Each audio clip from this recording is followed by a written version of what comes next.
Welcome to the Deep Dive. We take stacks of, well, incredible source material and try to pull out the most fascinating nuggets of knowledge for you.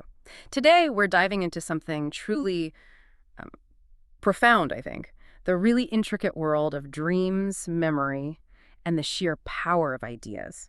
And we're doing this all through the lens of this remarkable script, one that really challenges our whole understanding of reality. Yeah, we're basically dissecting a blueprint here, a blueprint for a really complex mental operation. It's a narrative that honestly forces you to question the nature of consciousness itself.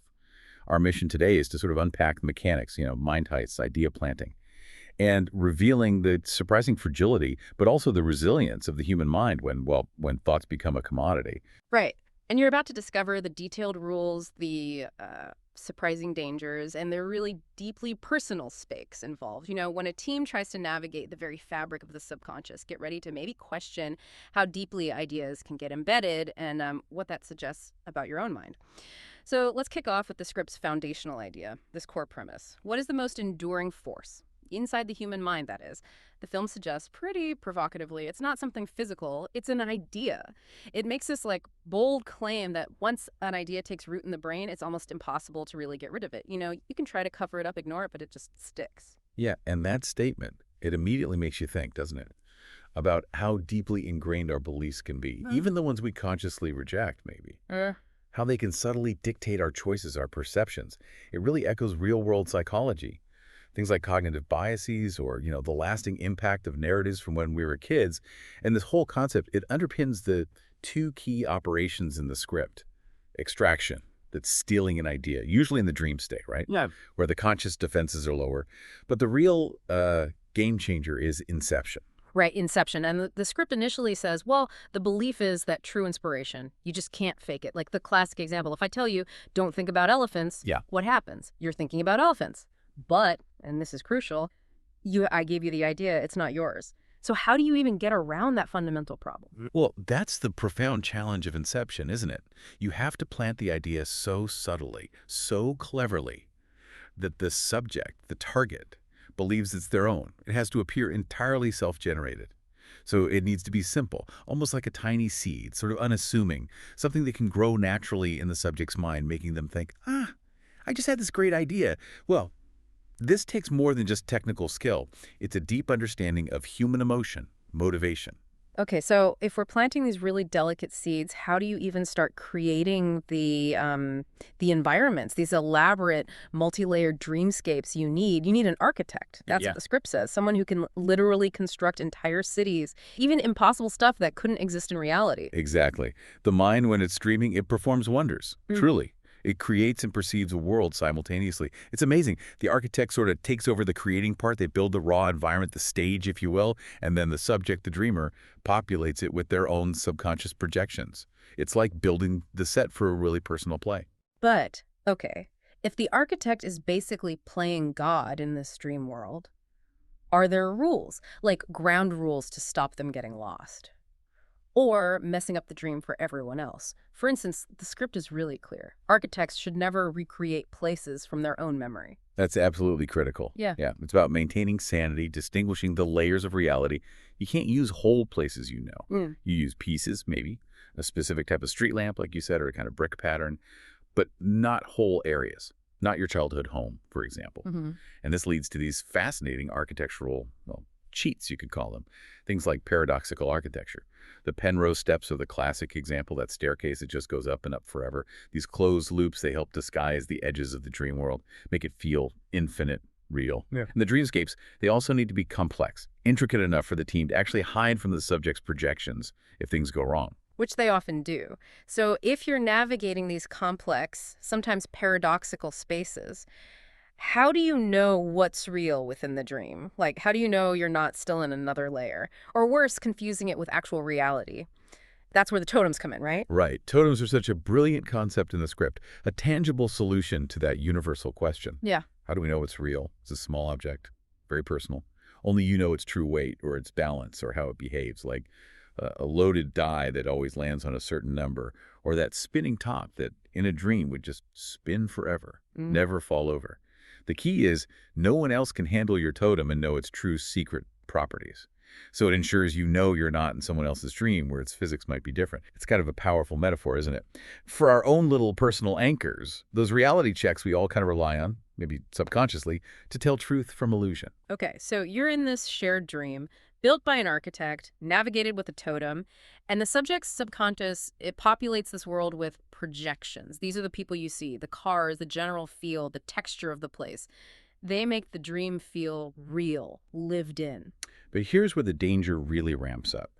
If you, as an intruder in the dream, start messing with things, or even if your presence is just detected, these projections, they react aggressively. They literally converge on the dreamers. They sense the foreign nature of the outsider. It's described almost like white blood cells attacking an infection.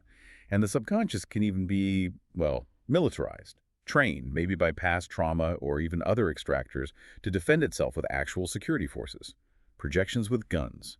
Which leads us to a really crucial and, frankly, kind of terrifying question. What happens when the stakes get truly existential? When dying in the dream isn't just waking up, we know normally you die in a dream, you wake up startled, maybe sweating. But with the powerful sedatives they need for these deep dives, these dreams within dreams, dying doesn't wake you up. No. Instead, your mind just drops into limbo. It's unconstructed dream space. Raw, infinite subconscious. It's a really chilling metaphor, I think, for mental isolation, for losing touch. You could be lost down there for subjective decades, maybe forever, effectively. Your mind dissolving, forgetting the real world completely. The script paints this picture, becoming an old man, filled with regret, just waiting to die alone in this empty space. It's a potent warning about the mind's capacity for self-deception and how much we need those anchors to reality. The only way back from limbo, or even just from a deep dream level if you die, is the kick. The kick, right. Explain that. It's a jolt, a sharp sensation, usually the feeling of falling or maybe hitting cold water, something engineered to physically shock the dreamer's inner ear, essentially. It bypasses the sedation's effect and jolts the mind back to the level above, or eventually back to consciousness. Okay. So, our main character, Cobb. He's a master of all this, extraction, maybe Inception, but he's profoundly haunted. Haunted by his deceased wife, Mal. She shows up as this incredibly powerful, disruptive projection in his dreams. She influences his actions, puts the whole team in danger. It's this huge personal struggle playing out inside these missions. Yeah, and his refusal to build the dream layouts himself, that really shows his struggle, doesn't it? He knows if he designs the maze, then Mal, his projection of her, knows it too, and she will sabotage the operation. He's clearly wrestling with this deep, deep guilt and an inability to let go of her memory, a memory that's become, well, literally destructive in his subconscious. And the source of that guilt, it's pretty heavy. The script reveals Cobb was trapped in limbo with Mal for 50 years of subjective time. 50 years, they built a whole world together down there, became like gods in their own private universe. But Cobb eventually realized it wasn't real. He knew they had to get out, to wake up. And this is where that Inception idea becomes just tragic, to wake her up, to convince her to leave limbo. Cobb performed Inception on her. He planted the simple idea. Your world is not real. Yeah. He thought death and limbo was their only way out, their necessary escape back to reality. But the idea, it took root too strongly. It grew like a cancer in her mind, way beyond what he intended. Even after they woke up back in the real world, Mal remained convinced that world wasn't real either. She believed they needed to actually kill themselves to truly wake up. She ends up staging her own death, framing Cobb in the process. And that's why he's in exile, why he's so desperate to get back to his kids. It's just a stark, brutal reminder of the unpredictable power of ideas once they latch on. So with all that personal baggage, Cobb and his team take on this incredibly difficult job, Inception, on Robert Fisher, who's the heir to this massive energy conglomerate, and the idea they need to plant seems simple, but it's huge. I will split up my father's empire. Right, but it's not about logic. You can't just give him a business plan. The subconscious runs on emotion. So the team has to cleverly disguise this strategy as an emotional concept, something like, my father accepts that I want to create for myself, not just follow him. It's about shifting a core emotional drive, a relationship dynamic, not just a corporate decision. And to make that happen, to reinforce it, they plan to use these emotional triggers across 3 different dream levels. Level 1, the trigger is something like, I will not follow in my father's footsteps. Level 2, I will create something myself. And then the deepest level, level 3, my father doesn't want me to be him.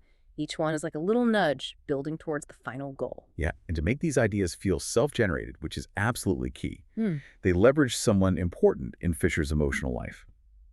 Eames, the forger on the team, he impersonates Fisher's godfather, Peter Browning. And as Browning, he subtly suggests these concepts to Fisher. The idea is Fisher's subconscious then takes that suggestion, processes it, and feeds it back to his conscious mind as if it was his own original thought. It's incredibly intricate. The whole setup is just mind-boggling. Saito, the client who hired them, he literally buys an entire airline just to guarantee 10 uninterrupted hours on a long-haul flight, Sydney to LA. And that 10 hours translates into, what, a week in the first dream level? A week in level 1, yeah. 6 months in level 2. And 10 years in level 3. The perfect illustration of how time just dilates, stretches out, the deeper you go into the dream state. And then there's that really risky gambit they use, Mr. Charles's gambit. Oh, yeah, the Mr. Charles gambit. It's brilliant, but dangerous. Imagine this. The team shows up inside Fisher's dream, but they pretend to be his own subconscious security detail. They actually tell him, you're dreaming and we're here to protect you from extractors. But the extractors they're pointing to are actually Fisher's own subconscious projections, the militarized security. So this amazing meta-deception, it turns Fisher's own powerful defenses against themselves, making them sort of an unwitting ally for the team. Okay, so the team plunges in, and each dream level gets progressively more unstable, more dangerous, right? Reflecting Fisher's own mental defenses. Level 1, this rainy downtown city, it immediately goes sideways. There's that intense van chase. We see Fisher's militarized subconscious attacking them hard. Plus, Yusuf, the chemist, has that random freight train projection barreling through. Total chaos.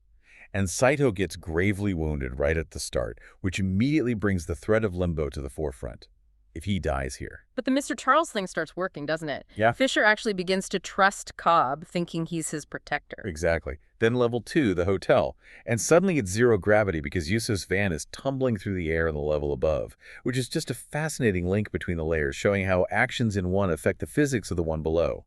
And this is where Cobb really leverages that Mr. Charles persona. He convinces Fisher he needs security codes, ostensibly to protect him, but really extracting information. And we get that incredible anti-gravity fight sequence with Arthur, showing the team adapting to these insane, shifting dream roles. And finally, level 3, the deepest they plan to go. This snow-covered mountain fortress, which is also like a hospital inside, heavily fortified. Ames is creating diversions, trying to draw the guards away. Saito is fading fast, weakening. And then disaster. Fisher gets shot. And not by his own projections, but by Cobb's projection of Mal. A devastating setback. Right, which leaves them with this huge problem. Fisher's dead in level 3. The mission seems over. But their only way out is through those synchronized kicks.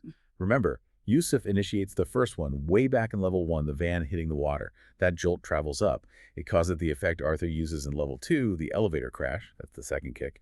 The massive challenge is timing these kicks perfectly across all the levels to wake everyone up together before the sedation locks them in. So with Fisher dead down there, they have this critical choice. Do they cut their losses? Or do they go deeper? Follow him into limbo to try and retrieve him? Ariadne, the architect, she bravely volunteers. But she insists Cobb has to go too. He needs to confront Mal, confront his past down there. And in limbo, Cobb finally does it. He reveals the full, agonizing truth about the Inception he performed on Mal, the crushing guilt he carries. It's this huge moment of self-acceptance for him. He confesses he can't really imagine Mal perfectly anymore, that his projection is just the best I can do. He admits, and you're not real, which is what finally allows him to let go of that destructive projection. It's a powerful moment. While Cobb is dealing with his demons, Ariadne takes action. She finds Fisher in limbo and kicks him off a collapsing building, a kick within limbo. It's shocking, but it works. It sends him back up a level, back to level 3. Fisher reaches that strong room, the hospital room, and confronts his dying father in this really poignant, emotionally charged scene. And this is where the planted idea finally flowers. Fisher's father says something unexpected. Not, I was disappointed in you, but I was disappointed that you tried. Implying, perhaps, that he wanted Robert to be his own man, not just try to emulate him. And then Fisher finds that little paper pinwheel in the safe, something he made as a child, a symbol of his own creation, his own identity. This provides the causative emotional catharsis, the emotional release needed for the inception, my father accepts me for wanting to be myself, to truly take hold. It connects the business idea to a deep personal resolution. So Ariadne escapes limbo with her own kick, but Cobb stays behind. He has to find Saito. Saito died sometime during the chaos and dropped into limbo much earlier. He's now an old man down there, lost in that raw subconscious, filled with regret. Cobb finds him, honors his promise from the beginning of the mission, reminds Saito of their deal, snaps him back to reality, essentially, before they both presumably wake up. It's about loyalty, keeping your word, even across these dream states. And then they all wake up, back on the plane.